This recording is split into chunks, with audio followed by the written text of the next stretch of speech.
The unthinkable in the world of Street Fighter has just occurred.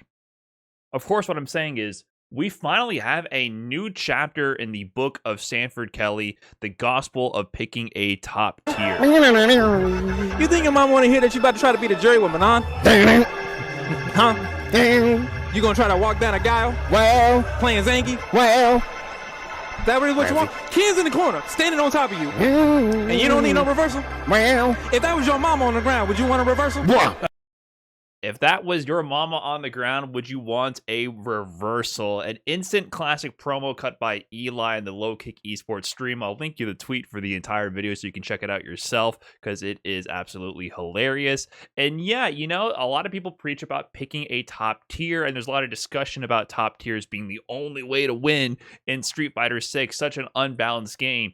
But then something else happened this weekend as well. Less than 24 hours after this promo was cut, an even more unimaginable event had occurred. Snake Eyez qualifies for Capcom Cup out of the CPT West qualifier with solo Zangief in Street Fighter 6. Yes, bottom tier Zangief. Yes, the worst character in the game, Zangief. And not only that, he did it by getting a dominant victory over a JP player. Isn't that right, Jojo? JP's cheap. JP's so broken. JP cheap. So this tournament was definitely an instant classic, but before we talk about the tournament itself, I feel like I have to give a little bit of background about the competitors in case you're not familiar with their history. Snake Eyez, of course, is a longtime Zangief main and quite possibly the best grappler player on the planet. He kind of burst onto the scene in 2010 by winning a little tournament called Evo. He actually won Street Fighter 2 HD Remix with Zangief. Snake Eyez, your new champion, 2010. He wins an HD Remix with Zangief, a character also considered to be very low tier in that game. And since that moment, he had been one of the most dominant Street Fighter 4 players in the American scene, quite possibly the best Street Fighter 4 player in America. He got top 8 at Evo, 4th place right there. Tons and tons and tons of results across many different years of Street Fighter 4, and definitely the most dominant player in America at the end of the game's lifespan. 5th place at Capcom Cup 2015. The final major for Street Fighter 4. In Street Fighter 5, he was the only Zangief player to win a major. He actually took CEO 2017 over Punk to God. And the interesting thing about this is just a month before, he got 2nd place to Knuckle Dew at Combo Breaker. So back-to-back Premier Grand Finals appearances for Snake Eyez. He also recently won Texas Showdown with Potemkin, another low-tier character, low-tier grappler, and a very offensive, explosive game. And he's just been rocking Zangief for a very long time, and many consider him to be the best Zangief player of all time. He went up against Reynald in both winners finals and grand finals of the CPT West qualifier. And Reynald here, he is also an Evo champion, an Evo KOF 13 champion, Evo 2013. He won KOF 13 grand finals, an instant classic set, one of the best sets I've ever seen live. He's also been a dominant competitor across many different titles. He got 4th at Evo for Samurai Showdown 2019, so he's been a multiple Evo top 8 finalist. Dragon Ball Fighter Z is one of the most dominant players in the USA. And of course, across many, many KOF titles, tons of first place finishes for this guy. He's been a fighting game professor and dominant competitor for a very long time. And in fact, at Evo this year, he was the highest placing player in this bracket aside from Samurai. So he got 33rd at Evo out of 7,000 competitors, and Samurai got 17th, who was also in this top 8. So out of everyone in this bracket, he had the highest placing finish at Evo aside from Samurai. So that makes him, of course, to Twitch chat, a scrub carried by JP. Lol, JP has so noob, any noob can win JP. So it doesn't matter how many Evo top 8s you have, if you're an Evo champion, if you've been placing well across many different games and titles using all kinds of different characters and different mechanics. If you play JP, according to Twitch chat, you are carried. So remember how I've talked many times on this channel about never getting the respect you deserve. It doesn't matter if you're an Evo champion or some guy off the street, you are a scrub according to Twitch chat. And that's just how it is. But this winners final side really kind of cemented the bad guy persona for Reynald, because of course JP's public enemy number one. He is the villain in the game. He's a villain to the community right now, and it's the classic zoner versus grappler matchup. So it's definitely a bad matchup for Zangief on paper, and it's an uphill battle for him. So of course people are going to be rooting for the underdog. You know, the David versus Goliath story here, even though David is actually the physical Goliath. But winners finals was super dominant for Reynald. He takes a 3-0 victory over Snake Eyez, and of course Twitch chat was mauling the entire time, super pissed about JP, talking about how JP is going to be dominating every single event, even though there was only one JP in this entire top 16, and that was Reynald.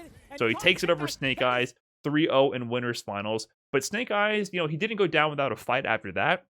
He goes into the losers finals over Nephew. He beat Nephew both 3-1 here, and also he beat Nephew in winner's side prior to top 8 as well. And that's a big win. You know, Jury is definitely a tough matchup for Zangief as well. But Snake Eyez is just very, you know, he's too good. He's been doing this for a long time. Super strong player. So he earned his way back to grand finals. And let's be real, it wasn't looking too good. In fact, at one point in grand finals, Reynald was up 2-1 versus Snake Eyez. But look at how Snake Eyez actually approached this matchup. Look at this round here. I think that other spike might have hit him if he didn't teleport, actually. Uh-oh. Hard to say, but really good spot still for Reynald. You have to pay attention to what he's doing, or more like what he's not doing. He is simply walking around the screen, navigating the minefield, and literally dissipating JP's portals. So if you don't understand how JP's portals work, if he activates them and puts them on the screen, they will eventually activate after a set time and cause an explosion to occur. He waited for Baited. the lariat. Juggle afterwards, he got Baited. it. The force for the kill.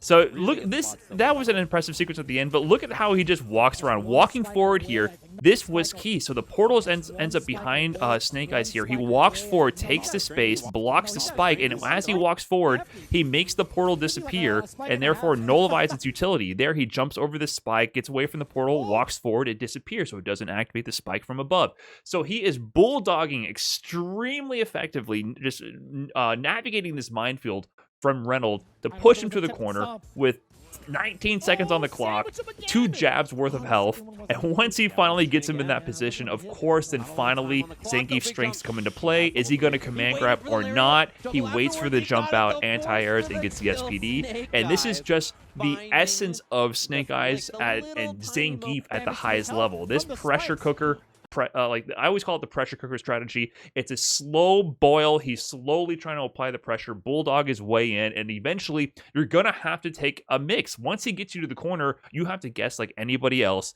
and Snake Eyez capitalizes effectively. But like I said, this was the first game of the grand finals. In this set, Reynald had to win 3 games and he would have won the tournament. Snake Eyez, on the other hand, had to win 3 games, reset the bracket, then win 3 more. And Reynald actually goes up 2-1 over Snake Eyez in this set. It was not looking great for Snake Eyez. In fact, it looked like Snake Eyez was going to lose the whole tournament, and we were about to have a completely alternate timeline. Look at this sequence here. Reynald now is up 2-1 over Snake Eyez in the first set, and he is on the verge of winning, and that jab right there. Did you see it? Did you observe it? We almost had a completely alternate history where all the JP haters were validated, and the Geef low tier hero mains would have lost their hero in this moment. That one jab that connected right there with CA, with drive meter to convert, potentially Reynald could have buffered that into a swipe into the level 3 CA, and it would have killed Snake Eyez, and Reynald would have won 2-1. Instead, what happens here is Snake Eyez manages to bulldog his way back into the set. Reynald is unable to close it out, and then Snake Eyez applies the pressure and goes and resets the bracket and eventually wins the tournament. Tournaments are made up of all these small moments, and we were so close to having a completely alternate timeline, but that one conversion miss from Reynald, but is not potentially, but did end up costing him his qualification into Capcom Cup. However, he manages to reset the bracket, bring it all the way back, and after the reset, after resetting 3-2, he ends up going 3-0 over Reynald. It was absolutely astonishing to see how he navigated this minefield and essentially made Reynald crack. After Reynald was unable to close out the tournament 2-1 and win 3-1 over Snake Eyez, you could see the crack start to form. The way he approached the neutral wasn't as effective. Snake Eyez was definitely testing his patience, finding his way in, finding the openings, and just really making the impossible happen in front of our eyes. And it was just a super amazing thing to see. And, if you called Snake Eyez winning this matchup, especially after those winners finals, congratulations, you are a prophet, because absolutely nobody expected him to be able to pull off this victory. And Twitch chat was pissed the entire time anytime Reynald was able to actually get any offensive sequences going. It was not looking good for Snake Eyez, but he gets the job done. And then look at how Snake Eyez just navigates through these openings. He just finds the pokes, finds the hits, and closes out the tournament and qualifies for Capcom Cup with bottom tier Zangief. And, it was really interesting to see, like, this overall, this bracket was very interesting because it was pretty balanced in terms of character representation. There was only one repeat character. There was 2 juries in top 8. But for the rest of it, there was complete character variety. We had Zangief with Snake Eyez. We had Rashid from JB, Lucas Samurai. Only one Ken with Christy CH. Kimberly again showing up in a major top 8 bracket. So actually lots of character variety in this top 8, which is awesome to see. And then, of course, after the tournament concludes, Snake Eyez has his victory. And he was asked an interesting question about Zangief. Is Zangief a weak character? Let's hear it from the man himself. I feel like his weakness is just placebo, and that maybe he's actually not weak.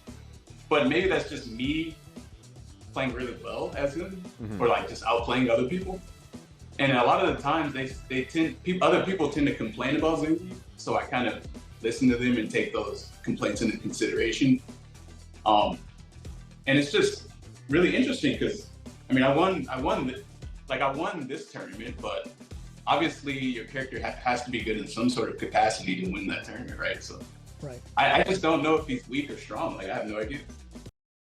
I don't know if he's weak or strong, from the man himself. He had an interesting point there about how he says, I don't know if it's just placebo because I hear complaints from other Zangief players and I take it to heart, but I won this tournament with Zangief, so he can't be all bad.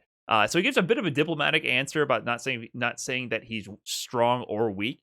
But I think that's the truth of the matter here, right? In modern fighting games, I've mentioned this many times, even if a character is bottom tier, it does not necessarily make them completely unable to win or necessarily even a weak character. It's all relative. There will be a bottom tier character and there will be a top tier character. But in most modern fighting games, the bottom tier character is not so bad that you are literally incapable of winning anything. It's just the odds are more and more stacked against you, right? Especially the longer a bracket goes on, the more often you might run into a bad matchup with a strong player.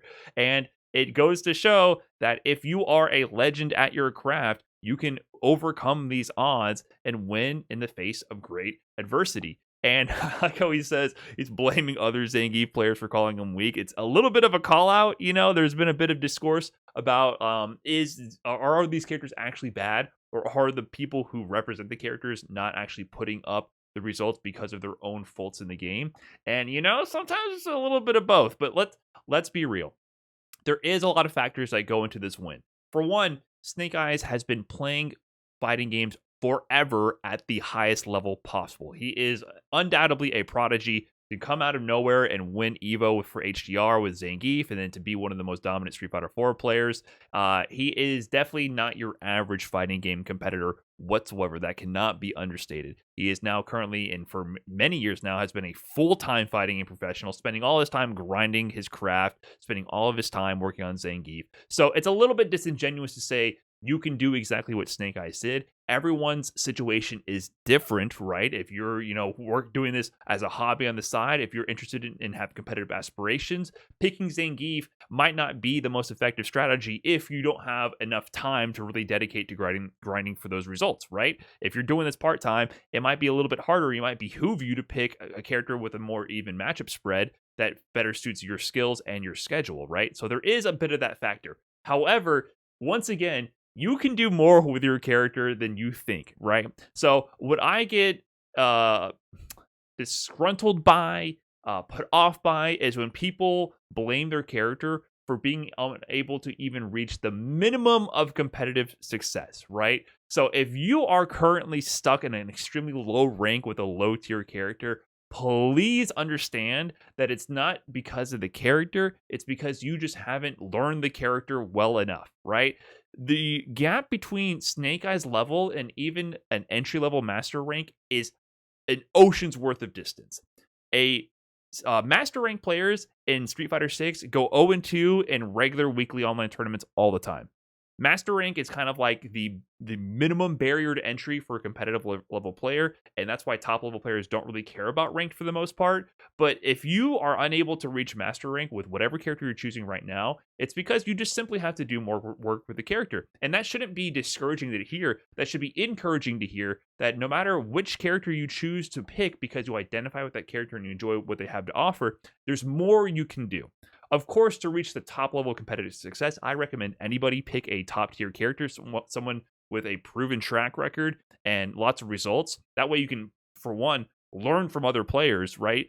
Snake Eyez is often in uncharted oceans because he has to kind of figure out how to navigate at the highest level himself. He doesn't really have many other players to learn from. There are a few other top level Zangiefs doing work like Kichipa and Itabashi in Japan.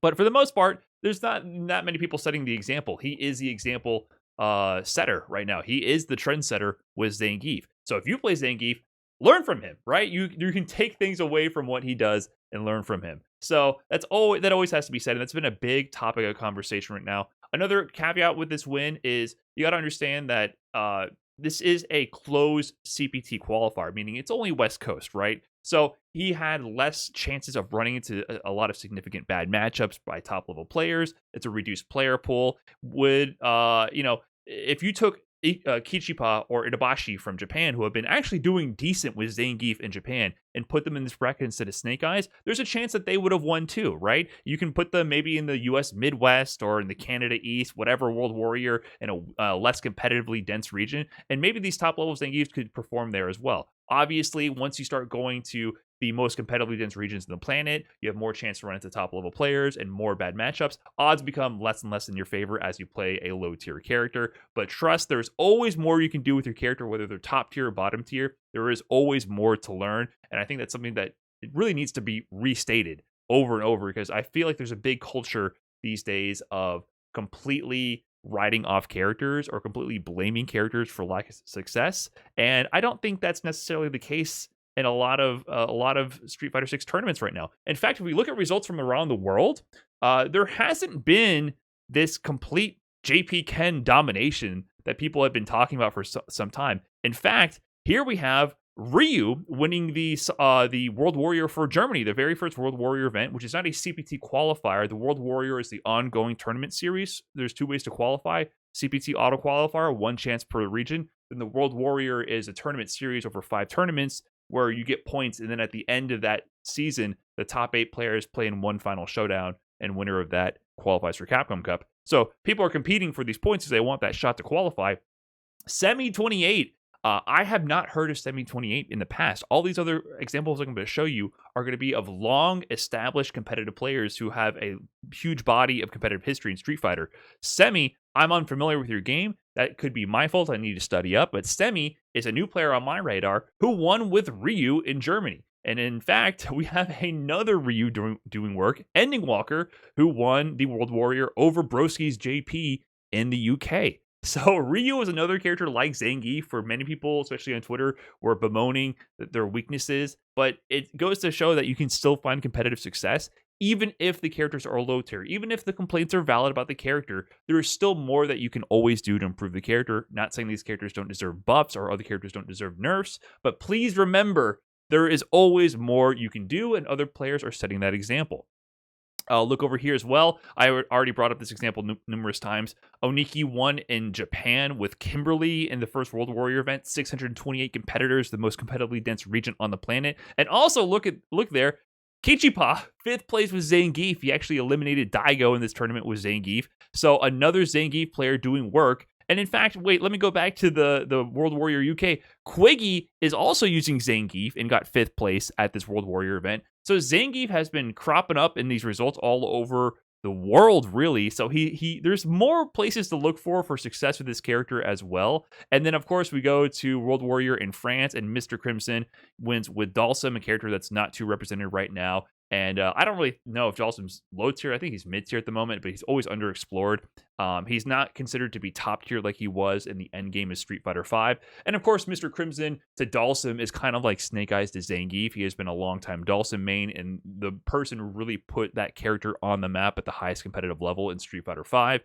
So of course, it's hard to say just be like them because there's only one of them on the planet. But it just goes to show that no matter who you are playing in the game, there are examples of success out there that you can emulate and shoot for higher goals. Now, once again, I still say that it's easier to win consistently over the long term with a higher tier character. Of course, not all characters are made equal, but remember, it's not as crazy of a difference as so many people make it out to be. I highly recommend picking a top tier if you like them, but if you really gel with a character that's not strong in the game or not considered top tier, if you want to go far with them, you can go as far as you can with your own circumstances, but you can always do more. Remember that. You can always do more. I beg you to understand that these players that are performing well with these characters that are considered low tier, they are human too. They are not tapping into the matrix and changing the code of the characters in-game as they play. They abide by the same rules as me and you. They might have had more time to invest in it. Their circumstances in life might have allowed them to commit more time and hours to it. But if you put in work, you can work towards those same goals that they have achieved. It is possible. You can do it. I believe you. I really do. I believe in you. And that said, one final point here. Capcom Cup qualifiers. So the World Warrior events, they don't auto-qualify for Capcom Cup, so we do have a small list of people who are currently guaranteed to show up at Capcom Cup. First one is Angry Bird with Ken for winning EVO. Then we have Travis Styles out of Oceania. He won in Australia using Jury, but mostly Chun-Li, a Chun-Li player. Then we have Kusanagi from Mexico winning with Ken, and now Snake Eyez and US West winning with Zangief. Angry Bird has been a longtime competitive player, 4 years in Street Fighter V. He has gotten top 8 at Capcom Cup and won and gotten top 8 at many major events in Street Fighter V. Travis Styles has been the dominant player in Australia 4 years. The highest placing ballroom player at EVO 2019. He got like 33rd at EVO 2019. He's been to Capcom Cup and the final Capcom Cup for Street Fighter V. He's been a competitive player for a long time. Kusanagi's been playing many different game titles. He also used to play anime games. Has been one of the most dominant Mexican players for so long. Got second place in all the Mexican qualifiers for like 4 years straight, and then finally got his first place finish. And then Snake Eyez has been a legendary player for over a decade now. No one who is qualifying for Capcom Cup is a player who has just burst onto the scene. These players who have found success in Street Fighter VI using either top-tier characters or mid-tier or low-tier, characters that aren't as competitively represented, have all been playing fighting games at a competitive or top level for years. In fact, the only examples I can think of players who have not been playing at the top level for that long are the Ryu players, right? Ending Walker, he was the prodigy who played Ed in the final year of Street Fighter V and suddenly started dominating every event in Europe and got 4th place at Capcom Cup, or maybe 5th place at Capcom Cup.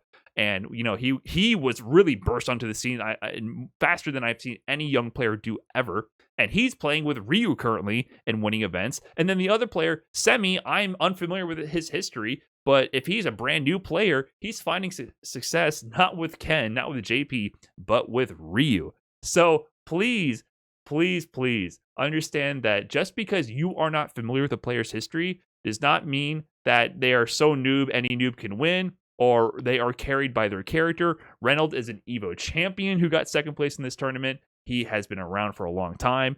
All players at the top level have earned their spot. But that said, Snake Eyez has earned his spot and has proven that you can do it.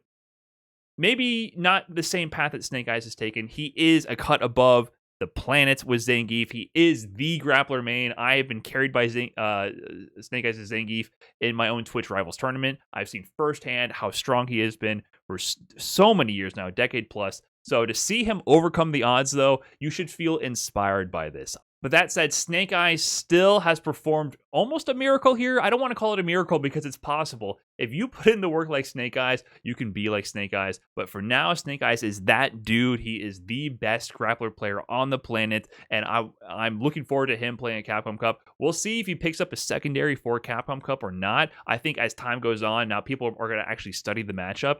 One advantage to playing a less represented character at such a high level is who are you going to find practice to work on the Zangief matchup at Snake Eyes' level. There's not many people on the planet who play Zangief even close to Snake Eyes' level, so people are definitely going to get caught off guard by him. But I wonder if he'll work up a secondary, because I think characters like JP, Dalsim, and other zoning characters in the game will definitely give Zangief some trouble. So maybe when he's competing for the million, he might bring out a secondary. He used to play Akuma and Kage and Evil Ryu back in Street Fighter 4, so maybe when Akuma drops, he'll pick up an Akuma as well. But for now, Snake Eyez has done what people thought was impossible. Qualified for Capcom Cup with Zangief over JP and put on a hell of a showing. So that's all I have to talk about this, guys. If you enjoyed the video, let me know in the comments below, and I'll catch you guys in the next one. Peace.